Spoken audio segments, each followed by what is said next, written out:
Hello, you're watching Context. I'm Orkan Amashov here to ask relevant questions in pursuit of eliminating answers.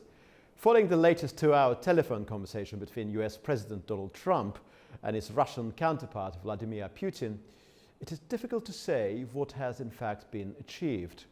As has often been the case, we are presented with two parallel, albeit not violently contradictory, accounts of the same exchange. Washington and Moscow each emphasize different aspects, different facets, creating a dichotomy that is difficult to reconcile. Yet the situation on the whole is not entirely devoid of a certain shared tone or concurrence.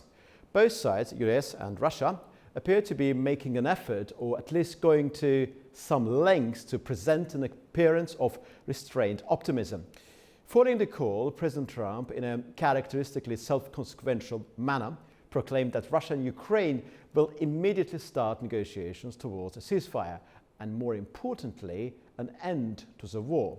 He later added that, in his view, progress is indeed being made. President Putin, for his part, was more reserved, his language wrapped in the usual livery of cautious circumspection.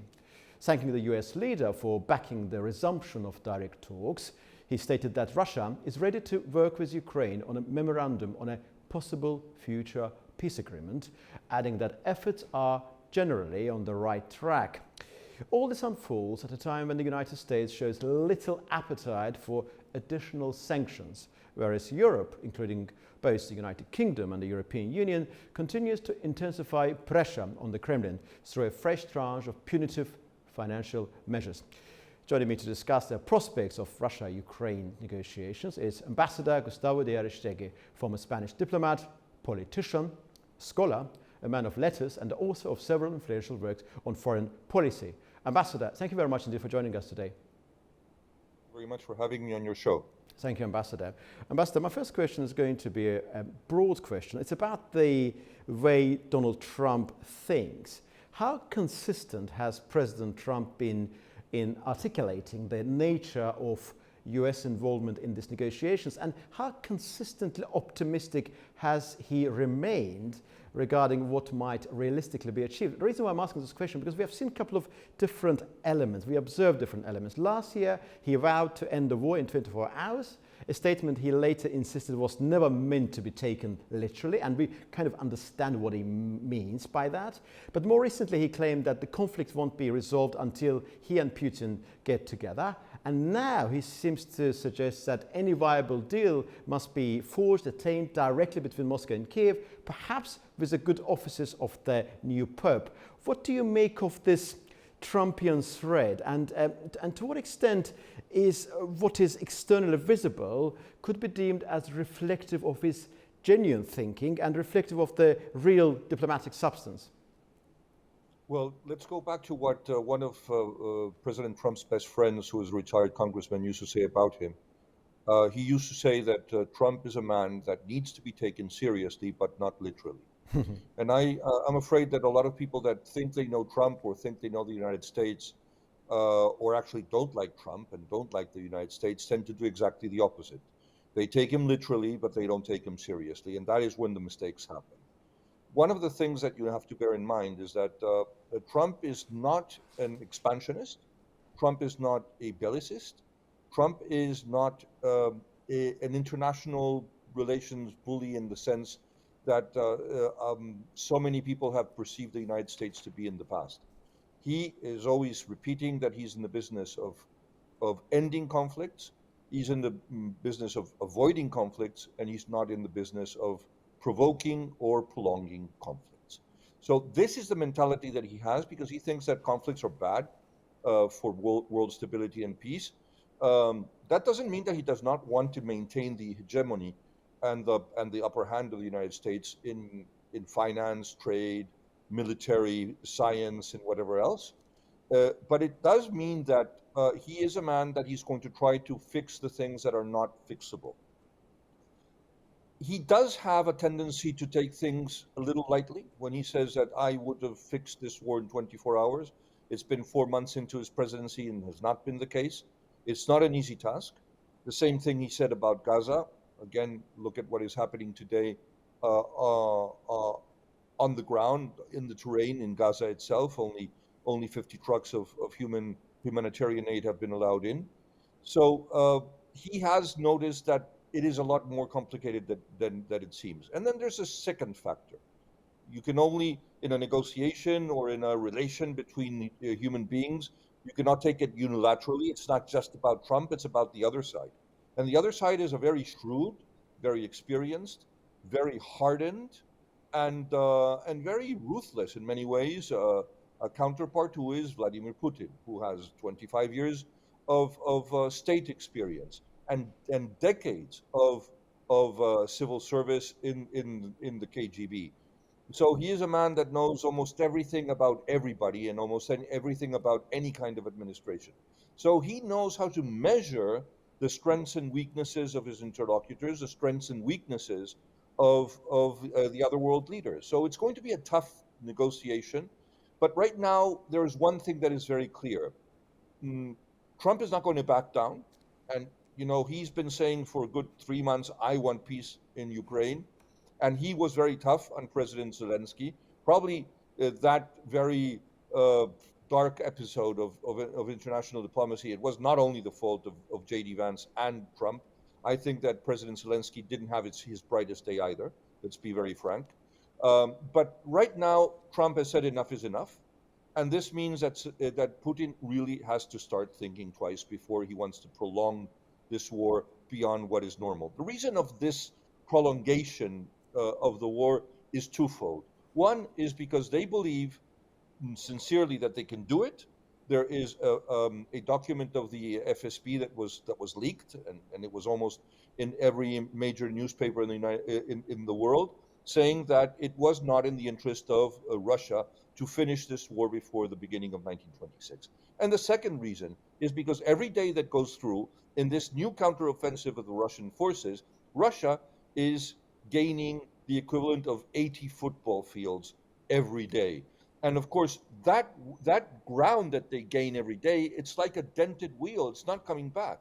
Whatever they gain today is going to stay, and it's not going to be on the negotiating table.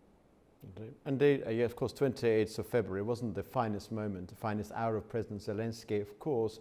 And President Trump has recently also stated that there is a red line in the Ukraine peace process from his perspective, one which, if crossed, would prompt the United States to walk away. What is that red line in the first place?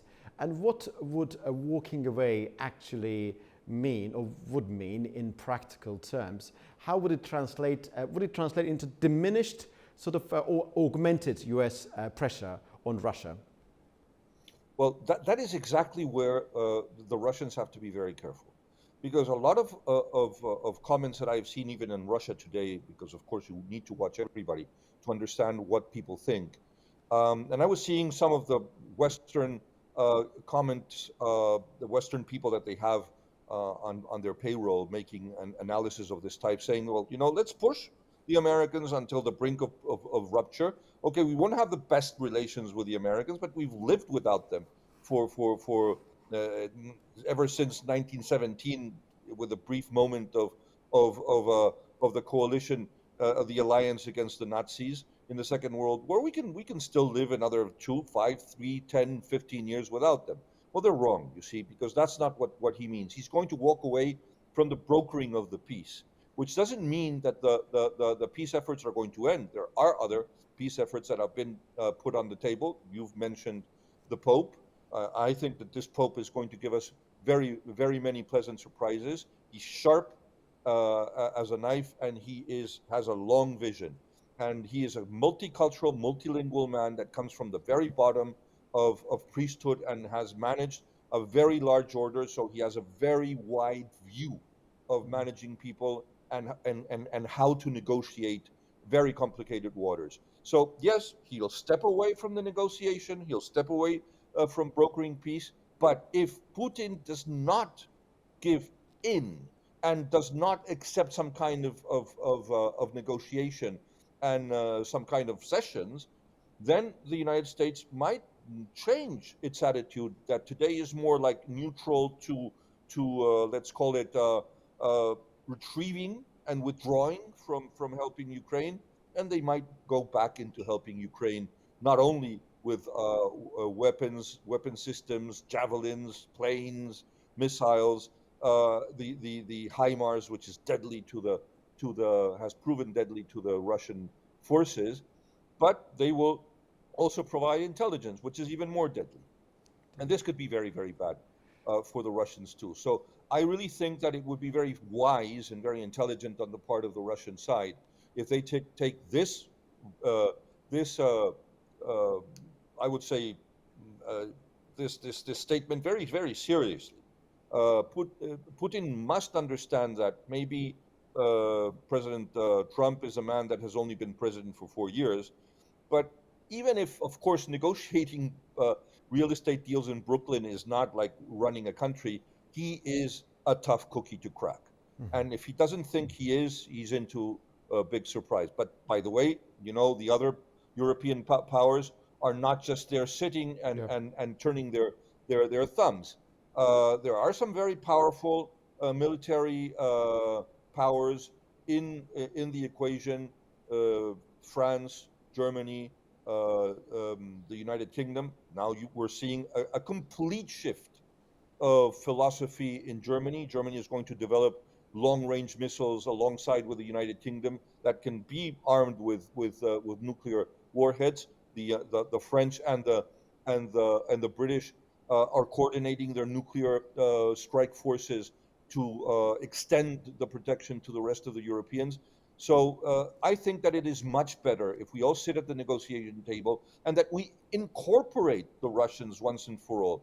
Russia is a part of Asia, but it's a very important part of Europe. Russia is one of the main nations in the world.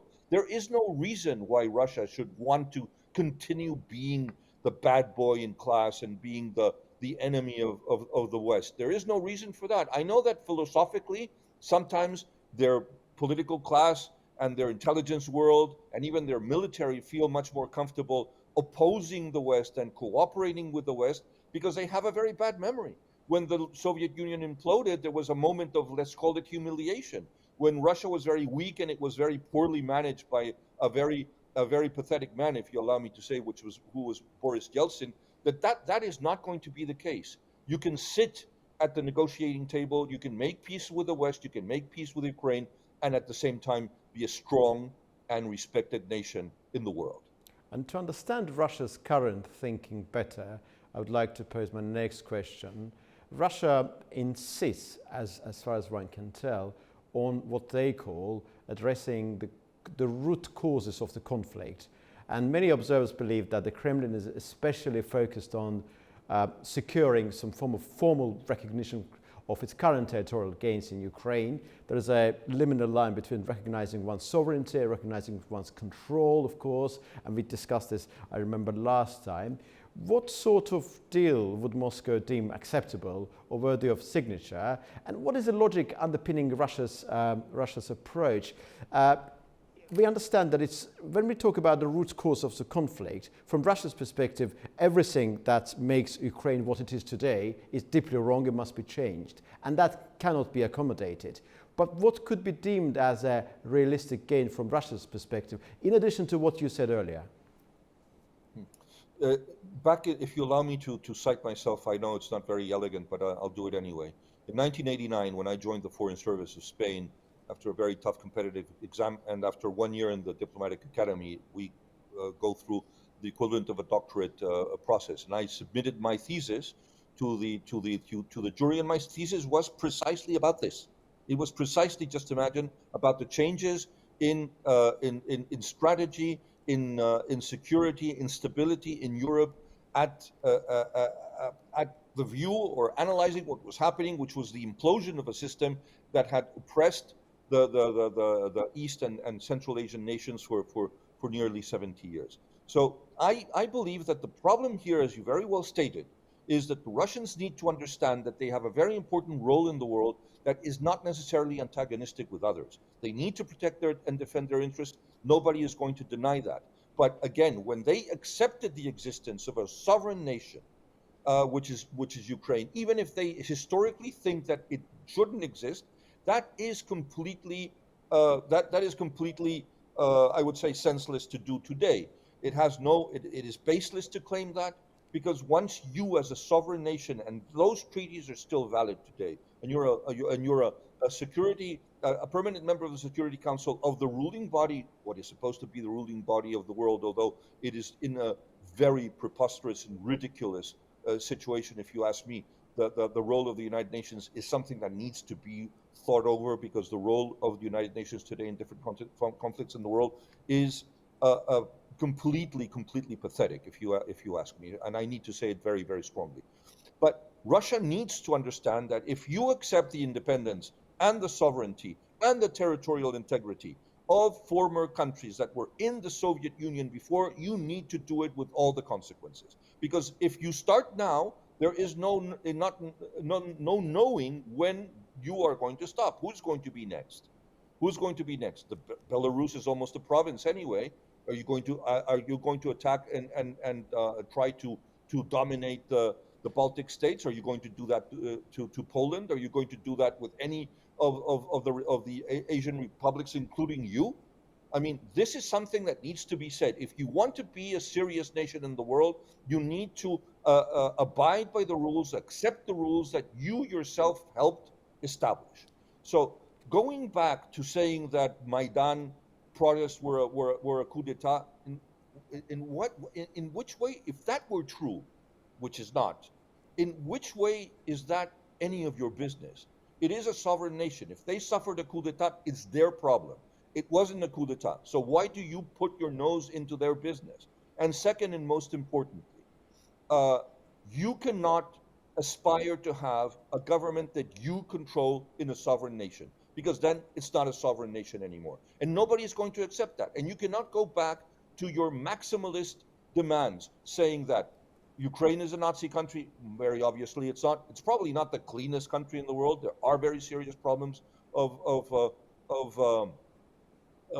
corruption, as have been denounced by many international investigative journalists. But that is not the Russians' problems at all either. It is the Ukrainian people's problem, and it is for them to express themselves in a democratic way when they will be able to do so, and not for anybody else to impose it on them. Thank you, Ambassador. There is no Nazification, and above all, there is no way on earth that they can try to say that this is disarming. This operation is to disarm a sovereign nation. You cannot even dream of asking or demanding that Ukraine does not have an army or armed forces. Thank you, Ambassador. Thank you, Ambassador. I'm terribly sorry we are running out of time. Hopefully we'll be able to continue our conversation in the fullness of time. Thank you, Ambassador. Absolutely. It's my pleasure. Thank you so much. Well, I've just conversed with Ambassador Derek about the latest Ukraine-Russia talks, about their prospects. Well, fundamentally speaking, to say that there is no light at the end of the tunnel would be to overstate the difficulties.